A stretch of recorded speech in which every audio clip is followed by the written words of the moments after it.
Well, but while we're on the subject of politics, I've got to ask you what you think about the current government, as it would just be rude not to. Grant Shapps.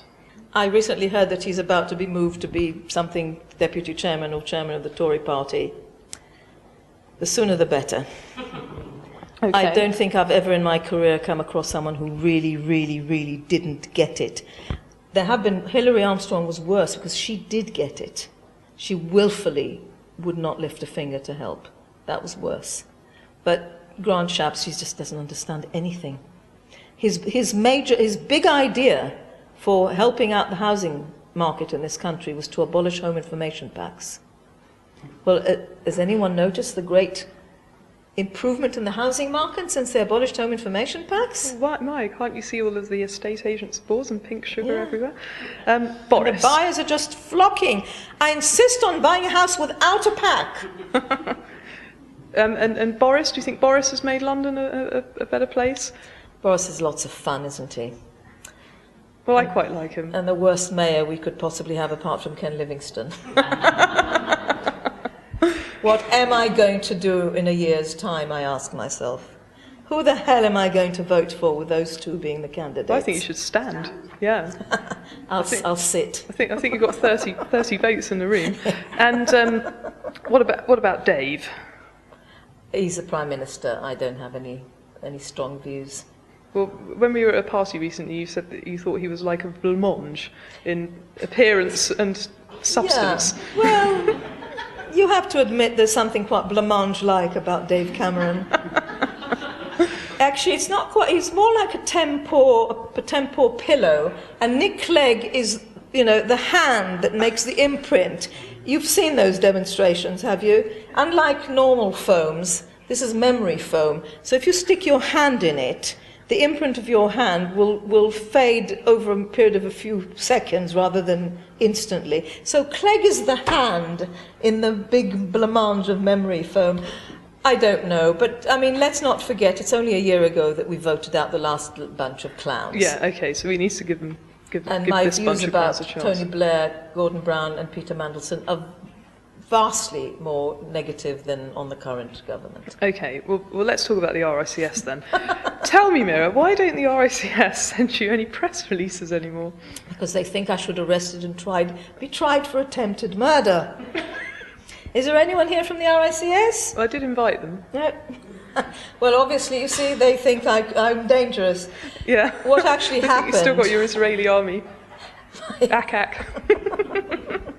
The only thing we were issued in when I was in the army in 1964 were World War II Czech issue rifles without a firing pin.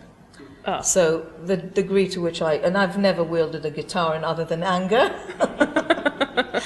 The RICS have a man who goes under the title Consumer something, Stephen Gould. Don't know if you've ever come across him.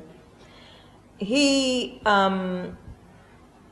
fought against regulation of estate agents tooth and nail. He fought against home information packs tooth and nail. Every single consumer issue that ever came up, there was Stephen Gould fighting against it, and he was called the Consumer Affairs Director.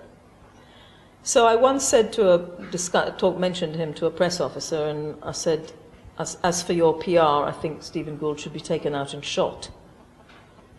Well, come on, boys in blue, arrest me now.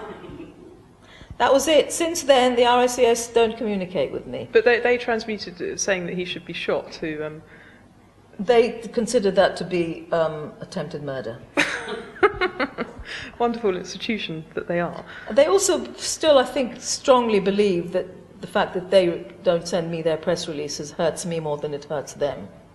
But I'll let you make up your own mind about that one. And while we're on the subject of London and institutions, what about the Olympics? I mean, this is the great money pit now that we're all financing. The only thing I can say about the Olympics is when I discovered how much the Olympic Village was going to cost and what it was going to look like, I really went very, very heavily. It's on the record. There's a spread in Property Week that I wrote at a time when it was still possible to do something about it. It's too late now. but it was then possible to do something about it. It's obvious to me that the ODA's price for the Olympic Village was between 300 and 400 million pounds over the top. Too much. Now, I could say that the reason for that was because Lend-Lease were being treated above and beyond, and I could say that the head of the ODA at the time had been chief executive of Lend-Lease until a few years earlier, and I could ask you to draw your own conclusions from that too. But I made all these points in Property Week. I tried to get it in the Standard, but it was watered down so much that the message didn't come across. I tried to take it up with Tessa Jowell, but her officials would just not, and I don't think she's terribly good at arithmetic.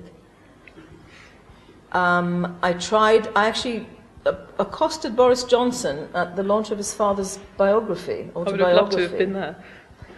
And I said, I must talk to you about this. Well, he got David Higgins from the ODA and Neil Coleman in his office, and we actually sat there, but instead of thrashing out why it was all costing so much, they all said, oh, we can't discuss the contract figures, it's commercially confidential. Well, I then discovered, in fact I knew it even at that meeting, that there were basically, it's simple as a back of an envelope calculation, because I'm not too good at arithmetic either.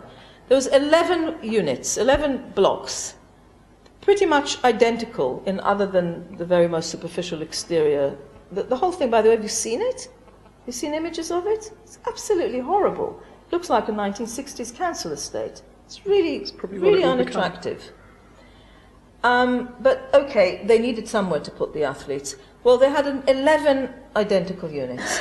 The contract for the first was granted for £45 million. 45 times 11 is £500 million. That is what the Olympic Village should have cost, plus another 10 to 15% for infrastructure and, you know, a school, this and that, tiny by comparison. Instead of which, the ODA costed it at £1.09 billion.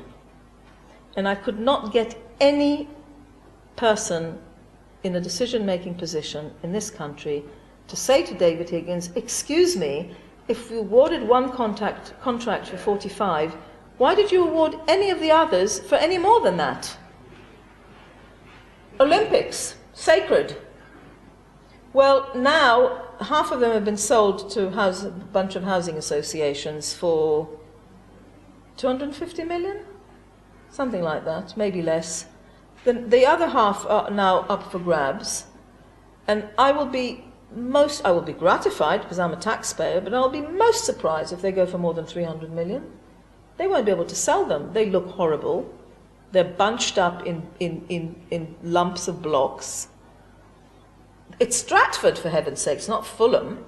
And nothing you say or do is going to make it Fulham. It's Stratford. Or St. Ratford, as people in Hackney call it.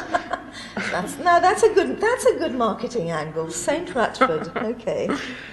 Anyway, when those tenders become public knowledge, as they must, and we're sitting there on a pile of debt, I will have the very, very meagre satisfaction of saying I told you so. But honestly, I'm really too old to take much satisfaction from that.